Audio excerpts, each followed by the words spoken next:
la médecine alternative. Est-ce que j'ai des questions d'emblée pour vous?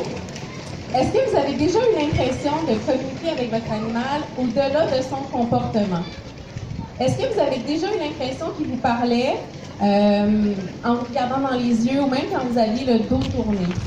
Est-ce que vous avez l'impression que votre animal il joue un rôle important dans votre vie, privilégié, mais vraiment plus profond même que ce que vous pouvez imaginer? Est-ce que vous lui avez déjà offert des produits naturels? Donc, si vous avez répondu oui, donc cette conférence-là, elle est faite pour vous. Donc, je me présente, je m'appelle Liliane Beaulac, je suis énergéticienne, maître Reiki, spécialiste en communication animale, herboriste et auteur. Donc, je suis ici pour vous parler de Reiki, de communication animale, d'huile essentielle et d'élixir de fleurs. Donc, moi, j'utilise avec les animaux la même approche énergétique qu'avec les humains, c'est-à-dire avec la même conscience et la même ouverture d'esprit.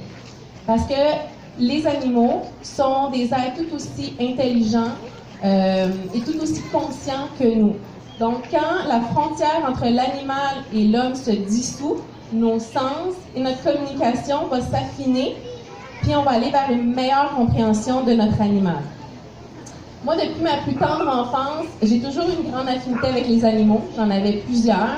Et j'arrivais à communiquer avec eux, à les comprendre, à les sentir. Puis quand je parlais d'eux à mes amis à l'école, il y en a qui pensaient que je parlais de mes voisins. Et cette capacité-là, souvent, on le ressent plus quand on est jeune parce que les enfants ont cette capacité-là à inné de voir et de sentir au-delà du langage verbal et physique. J'aurais une autre question pour vous. Est-ce que vous vous souvenez de votre enfance? Est-ce que vous vous rappelez des émotions que vous ressentiez? Est-ce que vous vous rappelez de la connexion que vous aviez avec les membres de votre famille ou peut-être même cette déconnexion? Puis comment vous vous sentiez face à l'incompréhension que vos parents avaient de ce que vous étiez et de ce que vous viviez? Donc les animaux peuvent se sentir comme ça eux aussi. Et peut-être que vous avez l'impression aussi que votre animal, quand il vous regarde comme personne ne vous a regardé, qu'il vous comprend, qu'il vous entend, qu'il vous sent.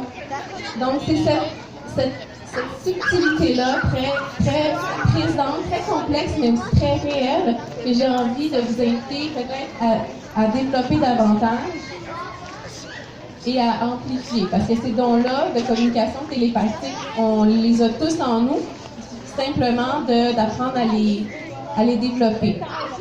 Donc, c'est quoi la communication télépathique? C'est la capacité d'ouvrir sa conscience et d'amplifier sa capacité à transmettre directement des messages, des intentions, des sentiments, des pensées, des images mentales, comme je l'ai dit, mais aussi de recevoir de votre animal des images mentales, des choses qu'il a vécues par le passé, des sentiments, des émotions, des pensées, des besoins aussi. On a longtemps observé que le comportement des animaux pour les comprendre. Mais leur mode de communication est beaucoup plus profond que ça. On a aussi été conditionnés à croire que les animaux sont inférieurs aux humains, qui sont moins intelligents que nous. Pourtant, ils ont une aussi grande capacité de perception, de réflexion, d'analyse et même de cheminement. Donc, quand on se permet de dissoudre ces croyances-là, on arrive à se communiquer de façon un peu plus profonde avec nos animaux. Donc aujourd'hui, je vais vous donner mes trucs et mes conseils en santé naturelle. Est-ce qu'il y en a dans l'Assemblée qui ont déjà fait du Reiki ou de la communication animale? Non? Est-ce qu'il y en a qui ont déjà utilisé des huiles essentielles, des plantes médicinales ou des élixirs de fleurs? Non? Super. Ben moi, je suis là pour vous informer, pour vous donner plus d'informations là-dessus. Puis pour vous mettre en contact avec d'autres personnes aussi qui ont fait ce choix-là de faire un virage vers la santé naturelle, autant avec l'énergie, mais avec les plantes aussi. Donc, j'aimerais vous raconter des anecdotes de soins Reiki et de communication animale que j'ai faites. Donc, je vais commencer par vous parler de notre propre chienne Bella et comment elle est rentrée dans notre vie. Donc, ça faisait plus d'1 an que mon mari et moi, on cherchait un chien hypoallergène. On regardait beaucoup dans les éleveurs et tout ça. Et il n'y a rien qui venait à nous naturellement. Donc, on a comme lâché prise et on a laissé aller. Et là, un matin, mon mari se réveille et il me dit « Liliane, j'ai fait un rêve. » Et là, j'ai fait comme « Oh, OK, c'est déjà que c'est rare qu'il se rappelle de ses rêves. » J'ai dit « Vas-y. » Il dit, j'ai rêvé qu'on allait à l'animalerie, qu'on achetait un chien, qu'on revenait à la maison. Je fais comme, OK, c'est vrai, on n'a pas pensé à aller acheter un chien à l'animalerie. Puis j'ai dit, bah, ça semble être tellement clair comme message qu'il y a peut-être une petite âme de chien qui venait nous dire qu'elle était là pour nous. J'ai laissé les choses aller. Une semaine plus tard, mon mari, il se réveille le samedi matin, j'étais devant la télé avec les enfants. Il vient me voir, il est en colère, il me dit, ben là, quand est-ce qu'on va chercher notre chien? Là, j'ai regardé, je dis, mais mon Dieu, c'est quoi ce message-là si profond? J'ai dit, bon, mais même lui, il se comprenait pas. J'ai dit, ben écoute, je vais appeler dans les animaleries, je vais voir s'ils ont un chien hypoallergène. J'appelle la première animalerie qu'on a tout près de la maison. Et là, ils m'ont dit, ben oui, on a une petite chienne de 3 mois qui est hypoallergène. Et je fais, parfait, merci. Je raccroche, je regarde mon mari, j'ai dit, est-ce que tu es prête à aller à l'animalerie? Parce que si on y va avec les enfants, parce qu'il y a des bonnes chances qu'on revienne cet après-midi avec un chien. Fait qu'on est allé avec les 2 jeunes enfants.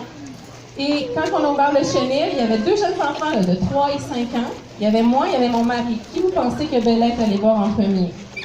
Mon mari. Donc, ils s'étaient déjà rencontrés avant de se voir. Elle savait déjà qu'elle avait envie de venir chez nous. Et quand on se connecte à ces intuitions-là, ces messages-là, que l'univers, que l'énergie nous envoie au-delà de la communication verbale et comportementale, on arrive à sentir des choses importantes comme ça. J'aimerais vous donner un autre exemple de communication animale. Quand ma chienne Bella a eu ses menstruations, à un moment donné, elle a arrêté de manger. Fait que là, ça nous inquiétait. On se disait, ben là, es-tu malade? Elle s'est attrapée une infection, quelque chose. Fait que je me suis assise avec elle, j'ai dit, Bella, qu'est-ce que tu as besoin? Et là, elle m'a dit, j'ai besoin de vitamines et minéraux. Et là, j'ai dit, ben oui, ça fait sens, là. Elle est menstruée, elle faire ça. Fait que là, j'ai dit ça à mon mari. Fait qu'on a été à une boutique pour animaux où ils ils vendent des produits naturels. Fait que là, le monsieur, il avait rien précis pour ce type de situation-là. Il avait jamais vu ça, quelqu'un qui demandait des suppléments en cas de menstruation. Fait qu'on a pris ce qu'on a trouvé. C'est une poudre, on met de l'eau dedans et tout. Donc, mon mari se demandait est-ce qu'elle va manger. On va voir. Fait que j'ai mis ça, cette poudre-là, sur la nourriture de mon chien. En 1 seconde, elle avait tout mangé, ses suppléments, puis elle a fini son bol et elle a recommencé à manger. Donc, les animaux ont cette capacité-là de nous dire qu'est-ce qu'ils ont besoin. Et moi, j'aurais probablement pas su si j'avais pas pris le temps de m'asseoir et de faire la communication avec elle. J'ai aussi accompagné une belle petite chienne du nom de Minnie. Sa maman, elle est pensionnaire pour animaux. Donc, elle reçoit de temps en temps des chiens en pension à la maison. Quand il y avait des chiens, elle se sentait vraiment plus bien, sa chienne Minnie. Elle était vraiment anxieuse, agressive, elle avait du mal à faire sa place. Alors, elle lui donnait déjà des huiles essentielles, mais elle avait envie d'aller à la source de son malaise. Alors là, elle est venue me voir en consultation. Donc, j'ai fait 2 séances de Reiki et de communication animale, un élixir de fleurs, et le problème a été réglé. Sa chienne, maintenant, elle se sent à l'aise, elle est groundée. Quand il y a d'autres chiens dans sa maison, elle prend sa place. Elle est très à l'aise avec d'autres animaux. Et quand j'ai été rencontrer Minnie pour la première fois, parce que je fais des soins à distance, donc j'avais jamais rencontré Minnie en vrai, quand j'étais allée pour la première fois chez elle, tout de suite, elle est venue m'accueillir à la porte, elle m'a regardée et elle m'a reconnue.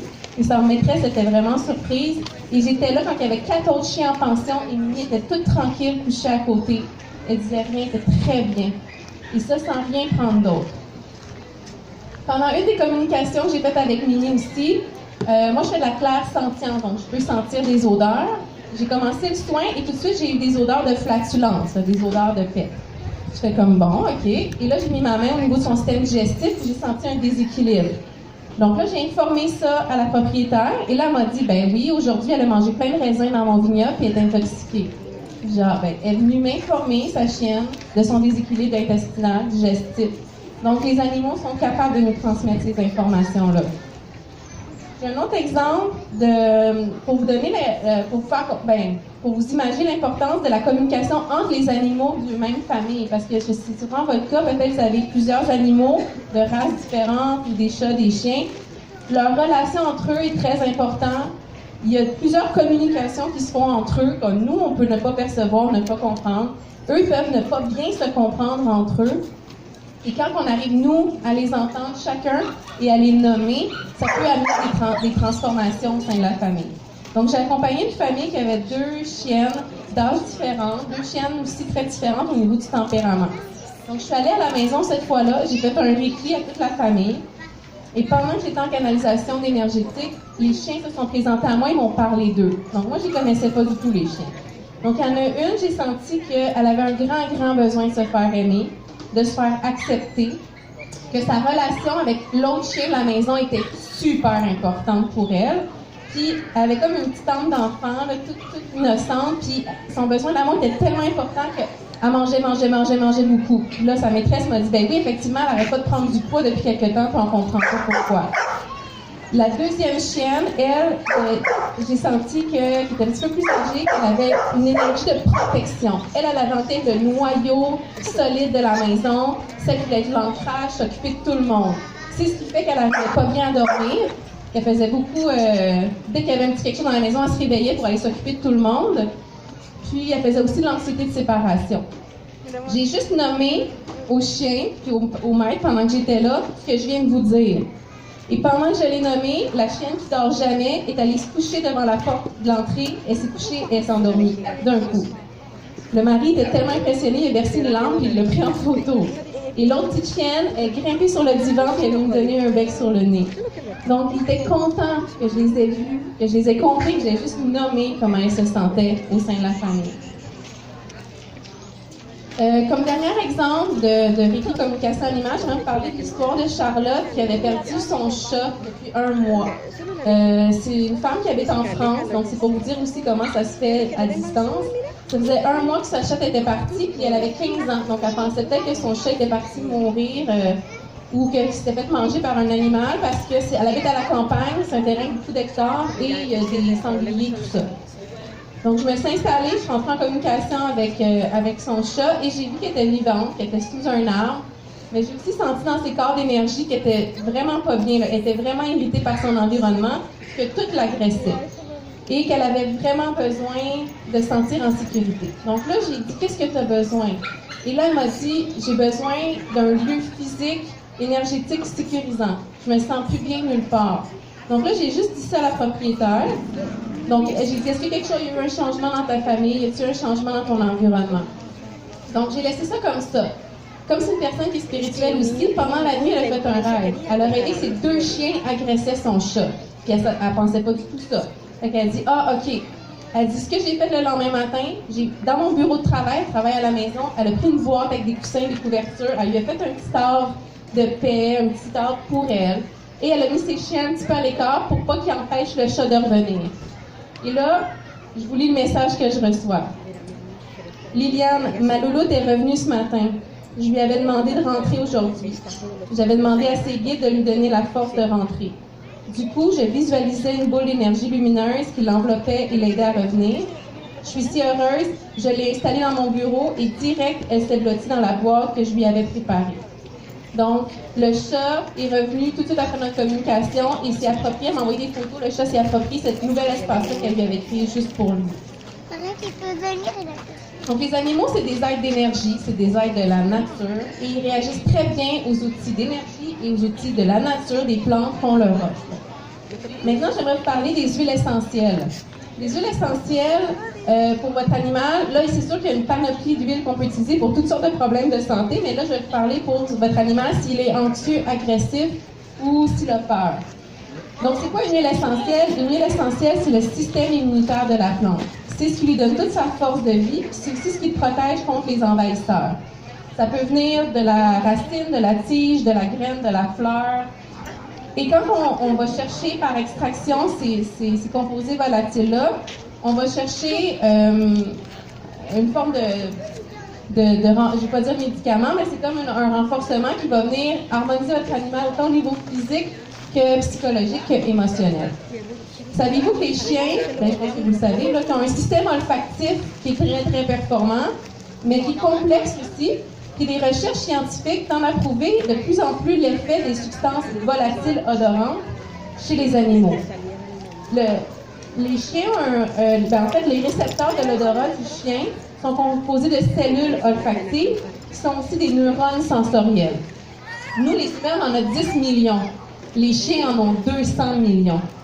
Donc, ces récepteurs-là vont être activés en fonction de l'odeur de la plante, mais aussi de sa concentration. Et là, il va arriver 2 choses. Soit les récepteurs vont s'activer comme un activateur, soit ils vont s'inhiber. Donc, ça veut dire que l'animal va détecter si une odeur lui est bénéfique ou pas. Si elle lui est bénéfique, il va aller vers cette odeur-là, sinon il va se refermer. Et c'est ce qui nous permet de voir le comportement de l'animal en fonction de sa perception olfactive. Les animaux, entre eux aussi, communiquent beaucoup par l'odorat. Donc, la science prouve que les odeurs activent des signaux chimiques qui entraînent des réactions physiologiques et comportementales. Donc, pour ce qui est des huiles que je vous parle aujourd'hui pour le système émotionnel, il y a l'huile de lavande. La lavande, elle, qu'est-ce qu'elle fait? Elle calme les insécurités, elle la peur, les tensions et les blocages. C'est aussi une huile qui est excellente pour les transitions. Donc, si vous déménagez ou si vous amenez un nouveau chiot à la maison, c'est une huile qui est superbe quand l'animal s'ennuie de sa mère. L'huile de bois de cèdre, je l'ai ici, elle favorise un sentiment de bien-être. C'est une huile qui calme les émotions fortes, les pensées anxieuses, qui encourage aussi le repos la nuit. C'est une huile qui va créer une belle protection énergétique parce que vous en avez sûrement des cèdres chez vous. Pourquoi vous mettez des cèdres dans votre jardin pour vous protéger des voisins, hein? Pour pas trop qu'on vous voit et qu'on vous envahit? Bien, cette énergie-là de la plante, elle est aussi dans la bouteille d'huile essentielle. Donc, quand on l'utilise, ça nous crée ce même effet de protection-là que la cèdre qu'on a chez nous. C'est aussi une huile qui donne du courage et de la force à tisser des liens sociaux. Fait que si vos chiens ont du mal avec d'autres humains ou d'autres animaux, ça peut être une huile à considérer. C'est aussi bon si votre animal est craintif, timide ou instable. Il y a aussi un mélange calmant. Ce mélange-là, je pourrais vous nommer les plantes, vous viendrez me voir, je vous les montrerai. Ça amène la relaxation, ça permet à l'animal de se sentir dans un environnement qui est sécurisant. Ça amène un bon sommeil reposant aussi. Le mélange d'ancrage, lui, il est recommandé quand l'animal a de la difficulté à se stabiliser. Okay? Ça peut être parce qu'il change souvent d'environnement ou tout simplement parce que son environnement lui semble instable. C'est un mélange qui favorise la relaxation du corps, la tranquillité et un sentiment d'être groundé, d'ancrage. Donc, si vous souhaitez en connaître plus sur l'aromathérapie animale, j'offre pour ce week-end un 10% de rabais sur ma formation en aromathérapie animale. Mais je voudrais aussi vous dire que sur le marché actuellement, il y a beaucoup d'huiles essentielles qui sont soit faites de façon synthétique, soit ils ont des composés chimiques dedans pour augmenter leur qualité curative, ou ils sont très dilués. Fait que là, on a plus des huiles qui sont aromatiques que thérapeutiques. Pour votre animal, moi, je vous recommande des huiles qui sont pures et qui sont thérapeutiques pour ne pas avoir de réactions allergiques, ni d'irritation cutanée, ni de contamination, parce que ce qu'on veut, c'est amener notre animal à avoir une meilleure santé, donc on ne veut pas leur donner une huile essentielle qui va venir, en fait, lui amener une moins bonne santé. J'aimerais vous lire un témoignage d'une propriétaire d'une boutique pour animaux à Québec qui utilise et vend les huiles essentielles, puis elle fait aussi, elle a fait une expérience extraordinaire lors d'un événement canin. Donc, je vous lis ce qu'elle m'a écrit. En cani randonnée, une des filles qui travaille avec moi en comportement canin a un teckel très anxieux, qui hurle et grogne en présence d'autres chiens. Ça ne va pas très bien. Elle était assise par terre en essayant de le calmer et de lui parler, mais ça ne fonctionnait vraiment pas. J'ai pris le mélange d'huile essentielle d'ancrage, j'en ai mis un peu sur mes mains, je l'ai massé et je lui ai fait sentir, et en l'espace de 30 secondes, il grondait plus, ne se mettait plus sur elle, et il est même allé en arrière d'elle en observant les autres chiens tranquillement. Après 4 minutes, son chien s'est couché à côté d'elle, puis la dame en comportement canin a dit qu'elle n'avait jamais vu ça. Donc, même dans sa pratique professionnelle, elle n'avait jamais réussi à faire ça à son animal. Et un massage aux huiles essentielles avec cet effet-là d'ancrage, ça avait eu cet effet-là. L'huile essentielle rentre directement dans le système sanguin de l'animal, dans son cerveau limbique, le cerveau émotionnel, donc vient agir au niveau chimique et neurologique. Il est en train de bouffer le... En terminant, j'aimerais vous parler aussi des élixirs de fleurs. L'élixir de fleurs, peut-être que vous connaissez l'homéopathie, c'est un peu plus connu dans le monde animal. L'homéopathie, c'est une présence vibratoire dans du sucre ou dans quelque chose qui est porteur. L'élixir de fleurs, c'est la même chose que l'homéopathie. On a pris une fleur, on l'a mis dans de l'eau, et là, on a laissé l'eau s'imprégner de la vibration de la plante. Ensuite, on l'a dilué jusqu'à temps qu'il n'y ait plus de présence physique de la fleur dans l'eau, mais toute sa présence vibratoire. Une plante, c'est quoi? C'est des qualités, c'est des vertus. Observez les plantes que vous avez chez vous. Dans quel milieu ils poussent? Est-ce que c'est une plante qui va drainer le sol? Est-ce que c'est une plante qui pousse dans l'adversité? Est-ce que c'est une plante qu'à chaque fois qu'on la piétine, elle repousse quand même. Donc les plantes, par leur qualité, ne sont pas juste belles, ils ne sont pas juste bonnes, ils ont aussi des vibrations, des qualités, des vertus. Et quand on prend un huile essentielle ou un élixir de fleurs, on vient harmoniser nos propres cellules, notre propre ADN, à ces mêmes qualités et vertus-là que la plante a. Nous, ce qu'on veut, c'est devenir des meilleures personnes. On veut que nos animaux soient bien, on veut que nous, on va être bien. Mais ça en développant des forces, des qualités, puis les plantes peuvent nous aider à travers ça. Donc, j'aimerais vous parler de 2 élixirs de fleurs, par exemple, que vous pourriez utiliser.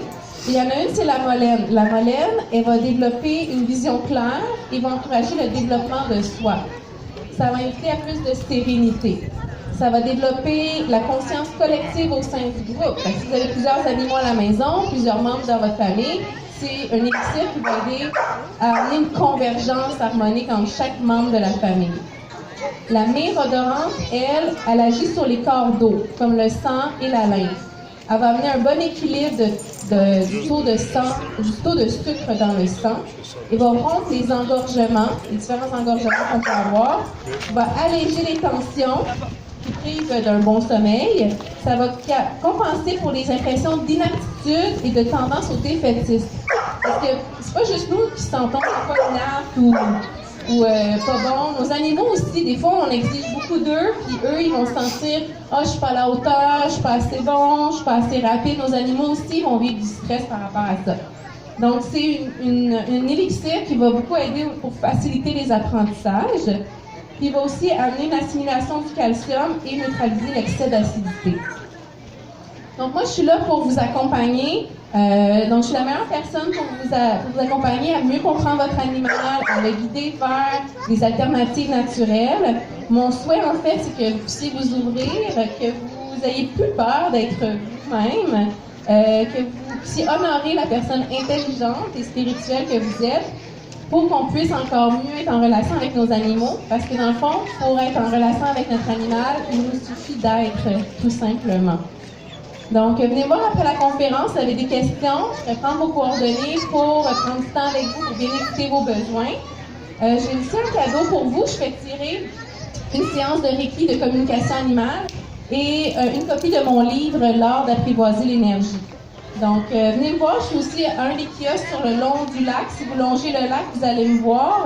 Je suis dans un kiosque avec Nathalie qui vend des colliers pour les chiens. Donc, je suis là si vous voulez avoir plus d'informations ou me donner vos coordonnées pour qu'on prenne un temps ensemble après le week-end. Donc, je vous remercie beaucoup pour votre précieuse attention. J'ai beaucoup apprécié votre présence et vos regards et vos sourires. Et je vous souhaite un bon week-end. Merci.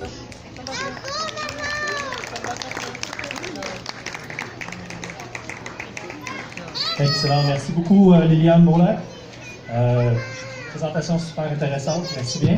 On va prendre un petit 2 minutes de pause. Je vous invite à rester ici pour avoir Isabelle qui va nous faire une autre présentation dans 2 minutes. Merci tout le monde.